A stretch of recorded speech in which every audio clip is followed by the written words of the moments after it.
Muy buenos días, mi nombre es John Freddy Vargas, soy profesor de español y literatura del Colegio José Martí.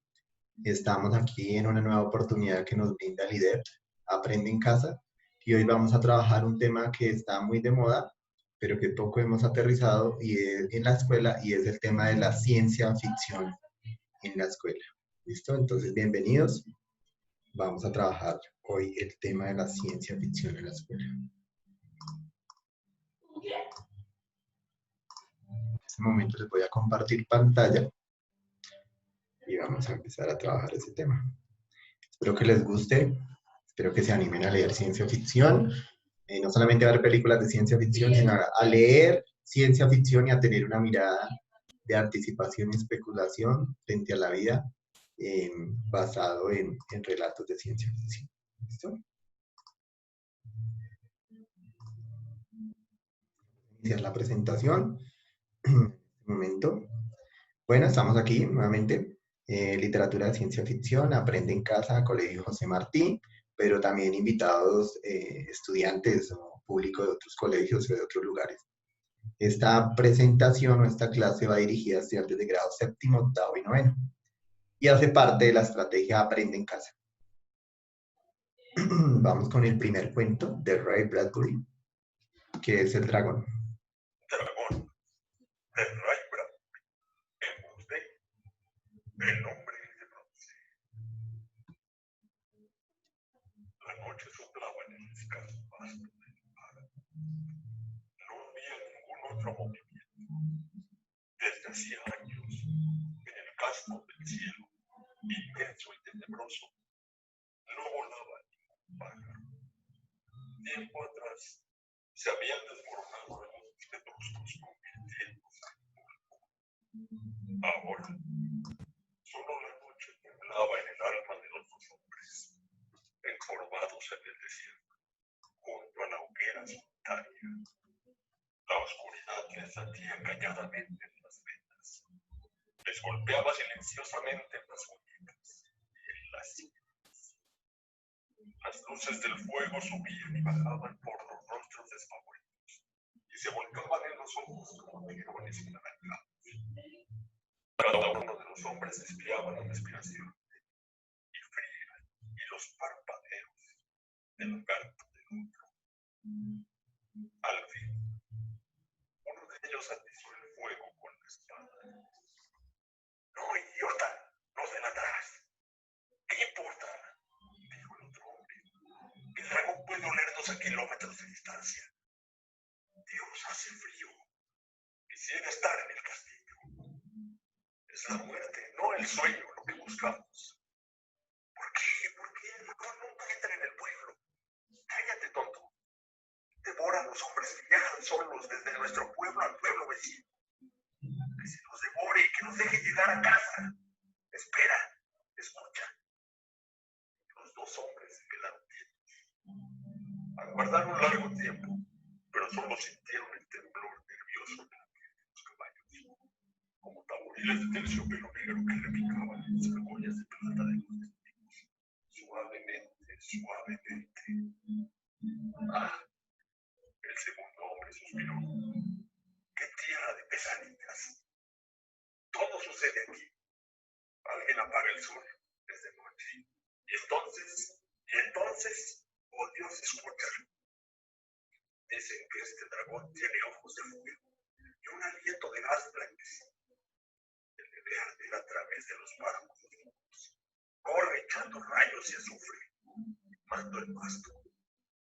Las ovejas aterradas enloquecen y mueren. Las mujeres dan a luz a criaturas monstruosas. La furia del dragón es tan inmensa que los muros de las nubes se conmueven y vuelven. Las víctimas, a la salida del sol, aparecen dispersas aquí y allá sobre los cerros. ¿Cuántos caballeros, pregunto yo, habrán perseguido este monstruo y habrán fracasado? Como fracasaremos también nosotros. Suficiente, te digo, más que suficiente. Aquí en esta desolación ni siquiera sé en qué año estamos. 900 después de Navidad. No, murmuró el segundo hombre con los ojos claros. En este páramo no hay tiempo, solo hay eternidad. Piensa a veces que si volviéramos atrás, el pueblo habría desaparecido. La gente no habría nacido todavía. Las cosas estarían cambiadas. Los castillos no tallados aún en las rocas. Los maderos no cortados aún en los bosques. No preguntes cómo sé. El páramo sabe y me lo dice. Y estamos los dos, solos, en la comarca del dragón de fuego. Dios nos ampare. Si tienes miedo, ponte tu armadura. ¿Para qué? El dragón sale de la nada, no sabemos dónde vive. Se desvanece en la niebla. ¿Quién sabe dónde va? Necesitamos nuestra armadura. Moriremos a cambiarnos. Enfundado a medias en el corcelete de plata. El segundo hombre se detuvo y volvió la cabeza. En el extremo de la oscura campiña, henchido de noche y de nada, en el corazón del mismo páramo, fló una ráfaga arrastrando ese polvo de los relojes que usaban polvo para contar el tiempo. En el corazón del viento nuevo había soles negros y un millón de hojas carbonizadas, caídas de un árbol otoñal, más allá del horizonte. Era un viento que fundía paisajes, modelaba los huesos como cera blanca, enturbiaba y espesaba la sangre, depositándola con barro en el cerebro. El viento era mis almas moribundas, siempre confusas y en tránsito, una bruma en una niebla de la oscuridad. El sitio no era el sitio para el hombre, y no había año ni hora, sino solo dos hombres en un vacío sin rostro, de heladas húmedas, tempestades y truenos blancos que se movían por detrás del cristal verde, el inmenso ventanal descendente, el relámpago, una ráfaga de lluvia con la hierba. Todo se desvaneció. No hubo más que un susurro sin aliento, y los dos hombres se guardaban a solas con su propio ardor, de tubo frío. Mira, murmuró el primer hombre. Oh, mira, allá. A kilómetros de distancia, precipitándose, un cántico y un ruido. El dragón. Los hombres vistieron las armaduras y montaron los caballos en silencio. Un monstruoso ronquido quebró la medianoche desierta y el dragón, rugiendo, se acercó y se acercó todavía más. La deslumbrante mirilla amarilla apareció de pronto en lo alto del cerro y enseguida, desplegando un cuerpo oscuro, lejano y preciso, pasó por encima del cerro y se hundió en el valle. Pronto espolearon las cabalgaduras hasta un claro. Pasará por aquí. Los guanteletes empuñaron las lanzas y las vísceras cayeron sobre los ojos de los caballeros. Señora, sí, invoquemos su nombre. En ese instante el dragón rodeó un cerro. El monstruoso ojo amarillo se clavó en los hombres, iluminando las armaduras con destellos y resplandores vertigosos. Un terrible alarido con ímpetu de muerte, desde un insidioso camino. ¡Dios misericordioso! La lanza golpeó bajo el ojo amarillo sin barba y el hombre voló. El dragón se desbalanzó, lo dejó, lo aplastó y el monstruo negro lanzó al otro desde unos 30 metros de distancia, contra la pared. Y viendo siempre que el dragón pasó, vociferando, todo fuego alrededor y debajo. Sol rosado, amarillo, naranja, como de suave.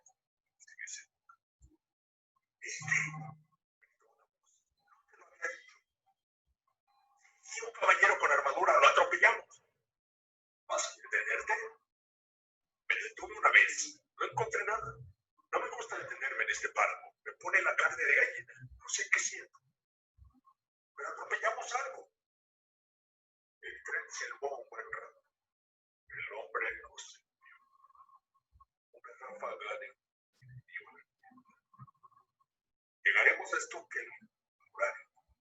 Nos quemó el tren. Un nuevo silbido que desprendió el rocío del cielo desierto. El tren nocturno de fuego y furia entró en un barranco. Llegó por una ladera y se metió en un negro sobre la tierra, hasta el desapareciendo para siempre y dejando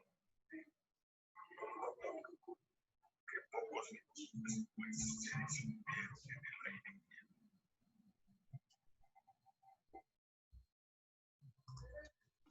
Bueno, ese es el primer cuento. Ahora vamos con el segundo. El primero fue de Dragon de Ray Bradbury. Y vamos con el segundo. Este es Cómo ocurrió de Isaac Asimov. De Isaac Asimov. Emoce, el hombre de Bruce. Mi hermano empezó a dictar en su mejor estilo oratorio, ese que hace que las tribus se queden antes sus palabras. En el principio, dijo, exactamente hace 15.200 millones de años, hubo una gran explosión y el universo, pero yo había dejado de escribir hace 15.200 millones de años. Increíble. Exactamente, dijo, estoy inspirado. No pongo en duda mi inspiración, aseguré, pero mejor que no lo hiciera. Él es 3 años más joven que yo, pero jamás he intentado poner en duda su inspiración. Nadie más lo hace tampoco. O de otro modo las cosas se ponen feas. Pero vas a contar la historia de la creación a lo largo de un periodo de más de 15.000 millones de años. Tengo que hacerlo. Ese es el tiempo que llevo. Lo tengo todo aquí dentro, dijo de la frente. Mi proceso es sabio, mirad. Ya ha dejado el vestido sobre la mesa. ¿Sabes cuál es el precio del vampiro? Dije. ¿Qué? Puede que estés inspirado, pero he notado con frecuencia que su inspiración de asuntos tan sórdidos como el precio del vampiro. Supongamos que describes 1.000.000 de años de acontecimientos en cada rollo de papiro. Eso significa que vas a tener que llenar 15.000 rollos. Tendrás que hablar mucho para llenarlos. Y sabes que empiezas a tartamudear poco rato. Yo tendré que escribirlo bastante como para llenarlos y los dedos se me acabarán cayendo. Además, aunque podamos comprar todo ese papiro, no tengas la base, va a copiarlo. Hemos de tener garantizados un centenar de ejemplares antes de poder publicarlo. Y en esas condiciones, ¿cómo vamos a tener derechos de autor? Mi hermano pensó durante un rato y luego dijo, ¿crees que deberíamos cortarlo un poco? Mucho. Parece insistir al público. ¿Qué te parece 6 años? ¿Qué te parecen 6 días? ¿No puedes comprender la creación en solo 6 días? Dijo. ¿Ese es todo el papiro de Pittsburgh? Le aseguré. Bien, ¿qué dices? No está bien, concedió y empezó a dictar de nuevo. En principio, deberás antes ser solo 6 días, Aaron. 6 días, pues, dije. Bueno, este fue el cuento de Isaac Asimov, pero quiero que retomemos. Si escucharon bien el dragón de Ray Bradbury, yo lo voy a volver a leer. Quiero que retomemos unas preguntas que es importante que ustedes hagan al primer cuento que leímos o que escuchamos, que fue Dragón. Primero, pues, ¿quiénes son los protagonistas del cuento? ¿Sí? Identificar los protagonistas. Esto es con la intención de entrar a una comprensión e interpretación de este cuento de ciencia ficción. Segundo, ¿en qué lugares se desarrolla el cuento? ¿O en qué lugar? Descríbalos. ¿A qué le temen los personajes? Los personajes están allí en un desierto, también al lado de una ladera, están cerca de una montaña y hay una hoguera, ¿no? Entonces se empieza a describir qué sienten estos personajes. ¿Cómo se describe al dragón? ¿Cómo es? ¿Qué esperan ellos? ¿Cuáles son los estragos que ocasiona el dragón? ¿En qué año o época se desarrolla la historia? Eso es muy importante también. Ahorita lo vamos a ver relacionado con una filmina que tengo más adelante. ¿De dónde cree usted que viene o proviene el dragón? ¿Hacia dónde cree que va el dragón? ¿Quién era realmente el dragón? Que ahí está, cuando ustedes ingresan por la primera pregunta de quiénes son los protagonistas del cuento y empiezan a desglosar las otras, llegan a identificar quién realmente es el dragón y escriban una opinión del cuento.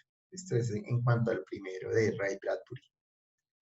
En cuanto al segundo de este cuento, también es muy interesante y me permite o nos permite darle una vuelta de tuerca a la ciencia ficción, ¿sí? Porque mucha gente piensa que la ciencia ficción es solo especulación, pero aquí nos damos cuenta que retoma hechos o fenómenos históricos del pasado y los trae y le hace otra lectura.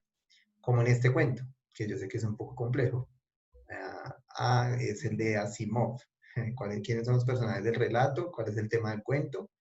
¿Con qué aspecto de la realidad podemos relacionar este cuento? Recordemos que es un cuento que se refiere a, a, a un relato bíblico que es Aarón y Moisés, ¿sí?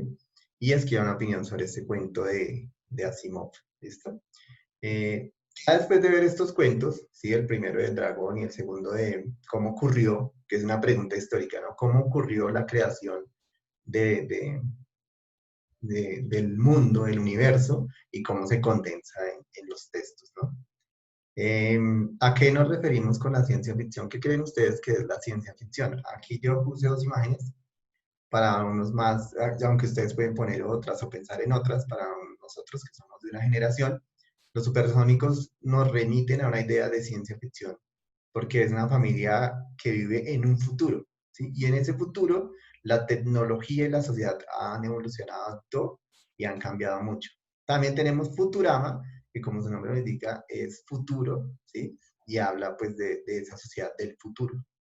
Pero esto lo quiero usar a propósito, el pretexto es que la ciencia ficción no solamente se enfoca o se debe enfocar en pensar en un futuro y en un futuro prometedor. Hay diferentes vertientes y corrientes de la ciencia ficción que plantean, por ejemplo, distopías en donde las sociedades se vuelven súper controladoras y nos vigilan al extremo que la sociedad humana termina siendo inclusive aniquilada y anulada. Sobre eso hay muchas obras, ¿sí? Está Orwell, que nos habla del gran hermano, un mundo feliz de Aldous Huxley. Entonces son distopías, ¿sí? Son otras formas de entender ese futuro que nos entrega la tecnología, la ciencia, la modernidad y la modernización. Entonces, estas imágenes las usé para que tengamos como un referente, pero no nos quedemos con ese, sino que lo rompamos y vayamos hacia otras formas de ciencia ficción. Además, porque la ciencia ficción no solamente son las películas, también es un movimiento cultural y artístico y literario, obviamente, que es el que yo estoy tocando acá en esta clase. ¿De dónde surge? Recordemos esto. Vámonos por acá. ¿De dónde surgió realmente el género de ciencia ficción? Pues haciendo un rastreo histórico y hermenéutico, es decir, mirando los textos y la historia del género de ciencia ficción, hay unos primeros antecedentes que es la Biblia con los carros alados en el libro de Ezequiel.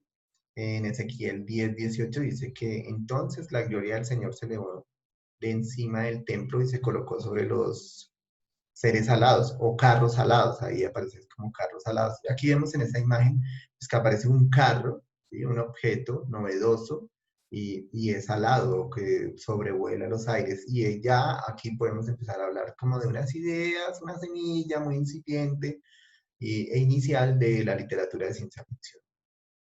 Luego, rastreando también la historia, ¿dónde surgió realmente el género de ciencia ficción? Es una pregunta que siempre nos va a estar taladrando la cabeza y que no vamos a resolver de buenas a primeras. Es una pregunta que, pues yo creo que más que responder esta pregunta ahí es que leer ciencia ficción. El segundo antecedente es la Atlántida de Platón, que era esa ciudad ideal que imaginaba Platón y que decía que existía y que existió hace unos 9000 años, decía Platón, y que estuvo sumergida. Y si ustedes se dan cuenta, en el cuento de Dragón de Ray Bradbury, habla de hace 9000 años, ¿sí? Entonces como que hacen un guiño, una referencia a la Atlántida de Platón, que es como esa ciudad perfecta que está sumergida, ¿sí? Y eso también es una idea como una idea principal de ciencia ficción. Bueno, pero aquí es donde yo digo que realmente aparece la ciencia ficción como género y es en un tercer antecedente que es la revolución industrial. Llamamos revolución industrial al cambio fundamental que se produce en una sociedad cuando su economía deja de basarse en la agricultura y la artesanía y para depender de la industria. Aquí podemos ver que pasamos de una sociedad de cazadores-recolectores, una sociedad artesanal y enfocada en la agricultura, y al trueque, podríamos decir, que era otro tipo de sociedad, otra manera de vivir, a una sociedad marcada por el capitalismo y por la industria, que su símbolo más perenne, podemos decirlo así, es la fábrica. Entonces aquí, cuando aparece la fábrica, cuando aparece la manera tan acelerada de producir y producir y explotar la tierra, y aparecen como las grandes ciudades y las grandes urbes y alrededor y en esas ciudades las fábricas y alrededor la gente y los obreros, es cuando aparece, digamos, como que el público que va a leer ciencia ficción y va a tratar de entender qué es eso de la fábrica, qué es eso de la ciencia, qué es eso de la tecnología y la modernización. Además que permite remitirnos al cuento del dragón, que acuerden ustedes que el dragón no es el dragón como lo plantea Bradbury, sino que es otra cosa. Y eso es lo fantástico y maravilloso de la literatura de ciencia ficción, porque nos da una vuelta de tuerca y nos muestra otros aspectos de la realidad que no habíamos sospechado, por eso es crítica también la ciencia ficción, porque es una postura frente al mundo. ¿Quiénes iniciaron la ciencia ficción? Aquí hay que decir que innegablemente una iniciadora de la ciencia ficción es Mary Shelley, con su novela de Frankenstein o El Prometeo Moderno. Es una mujer la que inicia, ¿sí?, con esta obra en 1816, creo que es, en siglo XIX, la ciencia ficción. Además, porque esta hay una anécdota muy bonita y hay un libro también de William Ospina que es El verano que nunca llegó, porque ellos se tuvieron que, Polidori y Mary Shelley se tuvieron que exiliar en una pandemia, se tuvieron que exiliar en Villa Diodati, que queda al norte de Suiza, se tuvieron que exiliar y allí concibieron obras. Se reunieron, pues como estaba en pandemias y había una peste, entonces se tuvieron que exiliar allá en una casa, en una villa, y entonces allá empezaron a escribir, a escribir y a contarse historias.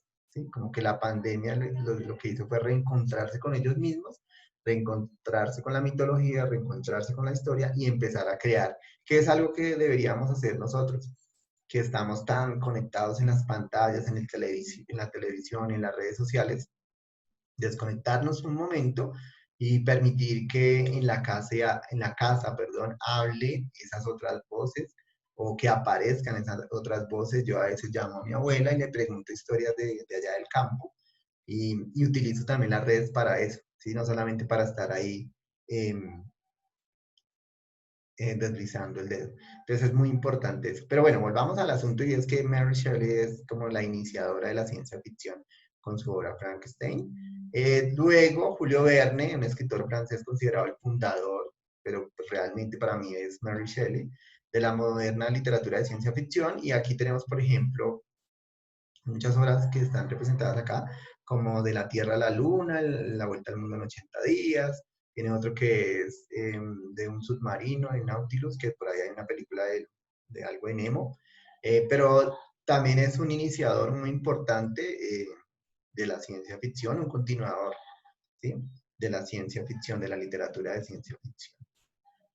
Uno fundamental que hay que leer también es Herbert George Wells, que es un escritor y filósofo político inglés, que fue un poco más alejado, se alejó un poco de la ciencia y empezó a especular cuáles serían esos efectos de la ciencia en la sociedad y en los seres humanos. Y escribió un libro como La máquina del tiempo, escribió otro que era El nuevo acelerador, un cuento que llama El nuevo acelerador, que es un científico que descubrió un líquido, que uno se lo toma y empieza a ir más rápido, y que cuando uno va más rápido, según la física, por eso es ciencia ficción o ficción especulativa, empieza a ver las cosas más lento, no las ve más rápido. Uno va más rápido, pero el mundo lo ve más lento. Entonces, esa refracción entre el tiempo interno y el tiempo externo es interesantísimo en este cuento del nuevo acelerador de Wells.